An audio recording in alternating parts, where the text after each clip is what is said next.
ಡಿಕೆಶಿ ಕನಸು ನನಸಾಗೋದು ಕಷ್ಟ. ಕೆ ಸುಧಾಕರ್ ಹೇಳಿಕೆಯನ್ನ ಕೊಟ್ಟಿರುವಂತದ್ದು. ಸಿದ್ದರಾಮಯ್ಯರನ್ನ ಅಧಿಕಾರದಿಂದ ಇಳಿಸೋದು ಸುಲಭದ ಮಾತಲ್ಲ. ಡಿಕೆ ಶಿವಕುಮಾರ್ ಕನಸು ನನಸಾಗೋದು ಕಷ್ಟ. ಸಿದ್ದರಾಮಯ್ಯರನ್ನ ಅಧಿಕಾರದಿಂದ ಇಳಿಸೋದು ಸುಲಭವಲ್ಲ. ಸಿದ್ದರಾಮಯ್ಯರನ್ನ ಅಷ್ಟು ಸುಲಭಕ್ಕೆ ಬಿಟ್ಟುಕೊಡಲ್ಲ. ಡಿಕೆ ಶಿವಕುಮಾರ್ ಸಿಎಂ ಆಗೋ ಆಸೆ ಇಟ್ಟುಕೊಂಡಿದ್ದಾರೆ. ಆದ್ರೆ ಡಿಕೆಶಿ ಕನಸು ನನಸಾಗುವುದು ಕೂಡ ಸುಲಭವಲ್ಲ. ಚಿಕ್ಕಬಳ್ಳಾಪುರದಲ್ಲಿ ಬಿಜೆಪಿ ಸಂಸದ ಡಾಕ್ಟರ್ ಸುಧಾಕರ್ ಹೇಳಿಕೆ ಇದು.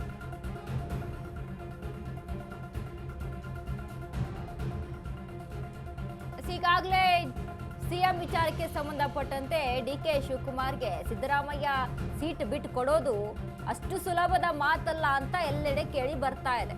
ಯಾಕಂದ್ರೆ ಇವತ್ತು ಸಹಿತ ಸಿಎಂ ಅವರು ಒಂದು ಮಾತನ್ನ ಹೇಳ್ತಾರೆ. ಅಂದ್ರೆ ಜೆಡಿಎಸ್ ವಿರುದ್ಧ ವಾಗ್ದಾಳಿಯನ್ನು ನಡೆಸ್ತಾ ನಮ್ಮ ಕಾಂಗ್ರೆಸ್ನಲ್ಲಿ ದಲಿತರಿಗೂ ಕೂಡ ಅವಕಾಶ ಇದೆ ಅನ್ನುವಂತ ಒಂದು ಮಾತನ್ನ, ಅದಾದ್ಮೇಲೆ ಎಚ್ ಸಿ ಮಹದೇವಪ್ಪ ಅಂತ ಒಂದು ಮಾತು ಬರುತ್ತೆ.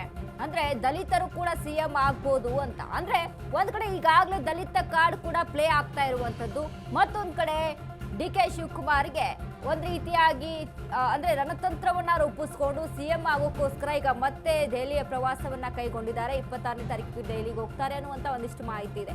ಸೊ ಇದನ್ನೆಲ್ಲ ಗಮನದಲ್ಲಿ ಇಟ್ಕೊಂಡಾಗ ಇಲ್ಲಿ ಯಾವ ರೀತಿಯಾದಂತ ತಿರುವನ್ನ ಪಡೆದುಕೊಳ್ಳುತ್ತೆ ಈ ವಿಚಾರದಲ್ಲಿ ಅನ್ನುವಂಥದ್ದು ಪ್ರಶ್ನೆ ಅಲ್ಲ. ಅದರ ಜೊತೆಗೆ ಇದೀಗ ಕೆ ಸುಧಾಕರ್ ಸಹಿತ ಹೇಳಿರುವಂತದ್ದು, ಡಿಕೆಶಿ ಏನೋ ಕನ್ಸನ್ನ ಇಟ್ಕೊಂಡು ಕೂತಿದ್ದಾರೆ ಸಿಎಂ ಆಗ್ತೀನಿ ಅಂತ. ಬಟ್ ಅದು ಸುಲಭದ ಮಾತಿಲ್ಲ. ಯಾಕಂದ್ರೆ ಸಿದ್ದರಾಮಯ್ಯ ಅವರು ಅಷ್ಟು ಈಸಿಯಾಗಿ ಸೀಟ್ ಬಿಟ್ಟುಕೊಡುವಂತ ಮಾತಿಲ್ಲ ಅನ್ನುವಂಥದ್ದು. ಯಾಕಂದ್ರೆ ಇದೇ ಸಿದ್ದರಾಮಯ್ಯ ಅವರು ಹೇಳಿರ್ತಾರೆ ಇನ್ನು 2.5 ವರ್ಷ ಒಂದು ಅಧಿಕಾರ, 2.5 ವರ್ಷ ಅಂತ ಹಂಚಿಕೆ ಅಂತ. ಬಟ್ ಇದು ಈ ರೀತಿಯಾಗಿ ತಿರುವನ್ನ ಪಡೆದುಕೊಳ್ತಾ ಇದೆ.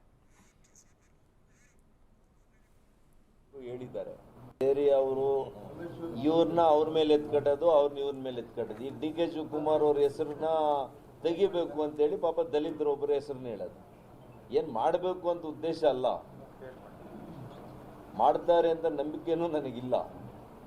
ಆದರೆ ಇದೆಲ್ಲ ಕೂಡ ಅವರ ರಾಜಕಾರಣದ ತಂತ್ರಗಾರಿಕೆ. ನಾನು ಕೂಡ ಅನೇಕ ವರ್ಷಗಳು ಅವ್ರ ಜೊತೆ ಕೆಲಸ ಮಾಡಿರೋದ್ರಿಂದ ನನಗೆ ಗೊತ್ತಿದೆ.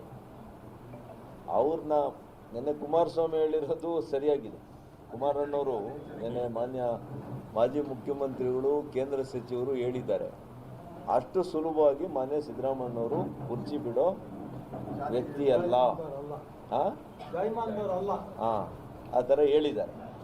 ಹಾಗಾಗಿ ಅದಕ್ಕೆ ನಾನು ಕೂಡ ಬೆಂಬಲ ವ್ಯಕ್ತಪಡಿಸ್ತೀನಿ. ಅವ್ರು ಹೇಳಿರೋ ಮಾತಿನಲ್ಲಿ ಸತ್ಯ ಇದೆ ಅಂತ ನಾನು ತಿಳ್ಕೊಂಡಿದ್ದೀನಿ.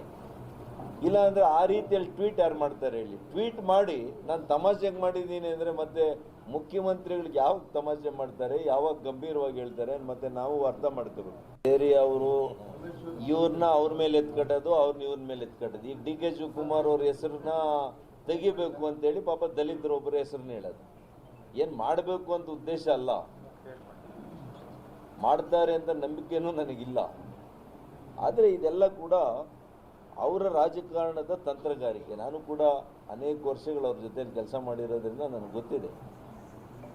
ಅವ್ರನ್ನ ನೋಡಿ, ನಾನು ಆಗ್ಲೇ ಮಾತನಾಡ್ತಾ ಇದ್ದೆ, ದಲಿತ ಕಾರ್ಡ್ ಕೂಡ ಪ್ಲೇ ಆಗ್ತಾ ಇದೆ ಒಂದ್ ಕಡೆ ಅಂತ. ಯಾಕಂದ್ರೆ ಈ ಹಿಂದೆನೂ ಸಹಿತ ಸತೀಶ್ ಜಾರಕಿಹೊಳಿ ಆಗಿರ್ಬೋದು, ಎಚ್ ಸಿ ಮಹದೇವಪ್ಪ ಆಗಿರ್ಬೋದು, ಇನ್ನು ಡಾಕ್ಟರ್ ಜಿ ಪರಮೇಶ್ವರ್, ಗೃಹ ಸಚಿವರಾದಂಥ ಡಾಕ್ಟರ್ ಜಿ ಪರಮೇಶ್ವರ್ ಆಗಿರ್ಬೋದು, ಇವೆಲ್ಲರೂ ಕೂಡ ಒಂದು ಕಡೆ ದಲಿತ ಕಾರ್ಡ್ ಕೂಡ ಪ್ಲೇ ಆಗ್ತಾ ಇದೆ. ಸಿಎಂ ಕುರ್ಚಿಗೆ ಟವಲ್ ಹಾಕೋದಕ್ಕೆ ಎಲ್ಲರೂ ಕೂಡ ರೆಡಿಯಾಗಿ ನಿಂತ್ಕೊಂಡಿದ್ದಾರೆ ಅಂತ. ಬಟ್ ಇಲ್ಲಿ ಒಂದು ಕಡೆ ಆದರೆ ಡಿ ಕೆ ಶಿವಕುಮಾರ್ನ ಬಿಟ್ಟು ಹೈಕಮಾಂಡ್ ಇತ್ತ ಮಣೆ ಹಾಕುತ್ತಾ ಅನ್ನೋದು ಕೂಡ ಅಷ್ಟು ಸುಲಭದ ಮಾತಲ್ಲ. ಯಾಕಂದ್ರೆ ಡಿ ಕೆ ಶಿವಕುಮಾರ್ ಅವರ ಪಕ್ಷ ನಿಷ್ಠೆ ಆಗಿರ್ಬೋದು, ಅವರ ತಂತ್ರಗಾರಿಕೆ ಆಗಿರ್ಬೋದು, ಈಗೇನು ಕರ್ನಾಟಕದಲ್ಲಿ ಕೆಪಿಸಿಸಿ ಅಧ್ಯಕ್ಷರಾಗಿದ್ರು, ಬಟ್ ಕರ್ನಾಟಕದಲ್ಲಿ 136 ಸೀಟ್ಗಳನ್ನ ಅಲ್ಲಿ ಕೆತ್ಕೊಂಡು ಬರುತ್ತೆ ಅಂತ ಅಂದಾಗ ಸುಲಭದ ಮಾತಲ್ಲ. ಇದೆಲ್ಲವನ್ನು ಕೂಡ ಗಮನದಲ್ಲಿ ಇಟ್ಕೊಂಡು ಹೈಕಮಾಂಡ್ ನಿರ್ಧಾರವನ್ನ ತೆಗೆದುಕೊಳ್ಬೇಕಾಗುತ್ತೆ.